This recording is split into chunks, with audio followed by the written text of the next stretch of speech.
I tell my students all the time at University of California, Berkeley, I say, if you really want to learn anything, you've got to talk to people who disagree with you.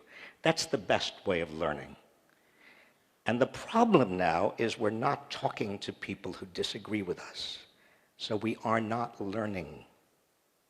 That's exacerbating everything else. We're in our own little bubbles. Years ago, I went from Cambridge, Massachusetts, where I had been teaching, and I got in my little Mini Cooper. This was 12 years ago, 13 years ago. Mini Coopers were not very well known about, certainly not in the middle part of the country.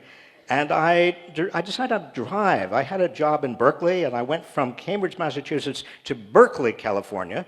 I discovered after 3,000 miles of driving, incidentally, that I had driven back to Cambridge, Massachusetts without knowing it, because Berkeley is the same city as Cambridge. It's just the weather is much better, but it's the same bubble. I just went from one bubble to another, part of the same bubble, but in between I drove across America in my Mini Cooper.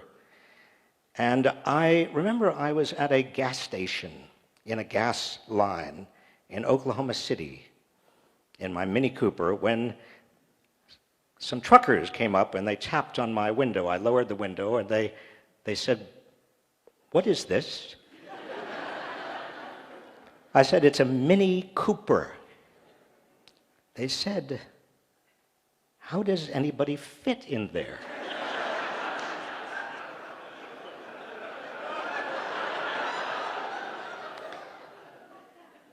Well, I got out and I stood up and I said, "No problem." And then I said, "I'm from Massachusetts, and everybody in Massachusetts is under 5 feet tall." And they went off kind of muttering to themselves. But you see, we are living. They had their own bubble, and I had my own bubble, and we're not learning. We're not learning from each other anymore. Washington has become a city, a kind of a war zone. You know, I had been there. I had in and out of Washington for 40 years, 50 years, actually 50 years, and I have never seen it like this. People who don't talk to each other because they're either Republicans or Democrats. I mean, it was starting to get this way in the 1990s, but just beginning. I remember I had a very, very good friend. He's still a very dear, dear friend, Republican senator, and we love each other. I can't explain exactly why, because we see eye to eye on nothing. He's 6'7", Alan Simpson. Do you know Alan Simpson? He's very tall, and we literally see eye to eye on nothing. But even in the 1990s, in order to see each other, I had to tell my staff. Well, my staff said, where are you going for lunch? I said, "I'm going to have lunch with Senator Alan Simpson." And they said, "No, you can't do that." "Why?" I said, "Because all of the Democratic senators would be upset you're having lunch with him instead of them. And it's not right. You can't do that." And then he told me, he said to his staff he was going to have lunch with me.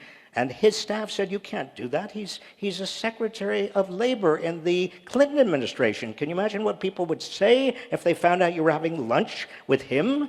And so Alan Simpson and I had to sneak out. It was like having an illicit affair. And we got together for lunch, and we'd look around us, worried that we were somebody was going to take a photo. But it's much worse today. It is much worse. And I think it's much worse because, in part, of the combination of factors I've given you. The stagnation of wages and anger and frustration. The channeling of that anger and stagnation and frustration into targets of hate and opprobrium and scapegoating. And thirdly, everybody in their own bubbles, not talking to each other. Can you see what a toxic mixture that is? And can you also see how readily we forget the common good in that toxicity? How far we've come from John F. Kennedy. Now, people ask me, and I am going to say just a few more things before I take your questions. They ask me, am I optimistic? And my answer is yes. Why am I optimistic? I'm optimistic because of those kids in Florida.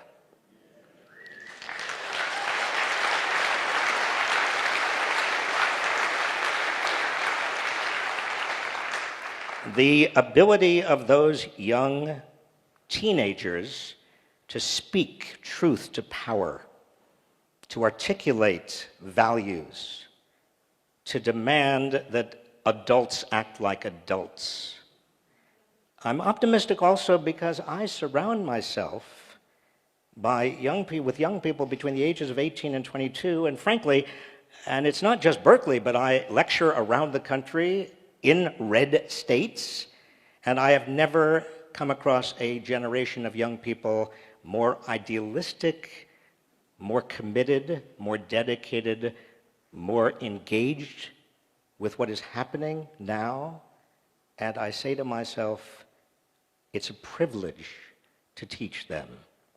They will inherit this mess, and they will do something about it. I'm also optimistic because I look back on American history. I'm something of an historian. We are now in the second Gilded Age of America. The first Gilded Age was the 1880s and 1890s. Huge gaps between a few at the top in terms of wealth and income and political power. There was corruption. The lackeys of the rich literally took sacks of money and deposited them on the desks of pliant legislators. There was extraordinary poverty and a great deal of incendiary racism and violence. Well, what did we do about that? As Carl Friedrich, the great political philosopher, said, to be a Frenchman or to be a German or to be an Englishman is a fact. To be an American is an ideal. To be an American is an ideal. What did we do when our ideals got so far removed from the reality people lived in that Gilded Age, that first Gilded Age? We snapped back. We created a progressive era, starting in 1901. The most unlikely person, a vice president who nobody expected would do anything, but William McKinley was assassinated and Teddy Roosevelt became president, and he was a conduit. He was not just a leader, he was a conduit for a huge amount of progressive ideas and legislation, a graduated income tax and regulations and pure food and drug and all sorts of reforms, including, finally, the franchise for women to vote. And then, years later, when his fifth cousin became president, that reform instinct and tradition continued. I think we will snap back again. We are resilient, and these ideals are powerful. And finally, let me just say a third source of my optimism. And it goes back to what I was saying at the very start. When I said to you, it's when we are in danger of losing something that we become sensitive and aware of what it was we had. Well, it is now, over the past year, that I have seen so many people in America who have never, ever been politically active become passionately politically active. People running for office who never would have thought about running for office at the local level, city council, school board, or at the state level, or the federal level. The number of people who are running right now, we have not seen anything like this in many, many, many decades. So there's a silver lining to this dark cloud. I don't want to overestimate what's happening now, the positive aspects of what's happening now. I don't want to underestimate the challenge we all face. But there are reasons, grounded in reality and history, to be very optimistic.